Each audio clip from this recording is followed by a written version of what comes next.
চক্ষু চিকিৎসার ক্যাম্পিং অনুষ্ঠিত। বাংলাদেশ জাতীয়তাবাদী আইনজীবী ফোরামের মহাসচিব, কেন্দ্রীয় আইন বিষয়ক সম্পাদক, দুর্গাপুর কর্মাকান্দা গণমানুষের নেতা ব্যারিস্টার কায়সার কামালের নিজস্ব তত্ত্বাবধানে দুর্গাপুর থানার বাকলজোড়া ইউনিয়ন গুজিরকোনা হাই স্কুল মাঠে হাজার হাজার জনতার উপস্থিতিতে বৈষম্য বিরোধী ছাত্র আন্দোলনে পঙ্গু হওয়া রাজীবকে একটি ব্যাটারি চালিত অটোরিকশা প্রদান করে চক্ষু রোগীদের সাথে কুশল বিনিময়ের পাশাপাশি তাদের শারীরিক খোঁজ খবর নেন। এ সময় উপজেলা বিএনপির আহ্বায়ক, যুগ্ম আহ্বায়ক ও এলাকার গণ্যমান্য ব্যক্তিবর্গ উপস্থিত ছিলেন।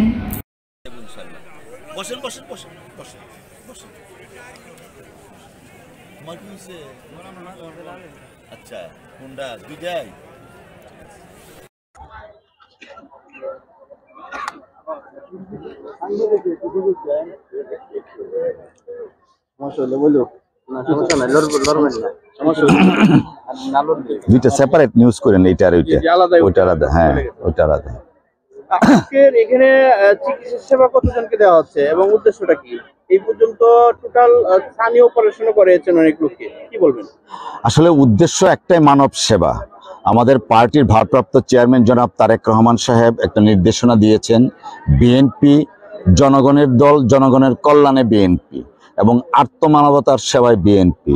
ওনার সেই বক্তব্যকে আমরা ধারণ করে আজকে বাকলজোড়া ইউনিয়ন বিএনপির উদ্যোগে চক্ষু শিবির আপনারা দেখতে পাচ্ছেন। এখানে প্রায় 3000 মতো রোগীর রেজিস্ট্রেশন ইতিমধ্যে হয়েছে এবং আপনারা দেখতে পাচ্ছেন আমাদের সমাজের সবচেয়ে সুবিধাবঞ্চিত মানুষরাই আজকে এখানে আছেন।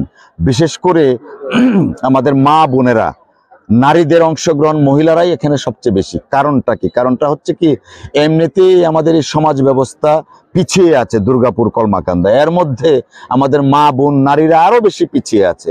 ওনারা শুধু অকাতরে নিজেকে বিলিয়ে দিয়ে একজন এই পুরুষ বলতে আমি স্বামীকে বুঝাচ্ছি, সন্তানকে বুঝাচ্ছি, তাদেরকে লালন পালন থেকে শুরু করে মানুষ করার জন্য আমাদের মারা কাজ করে যান।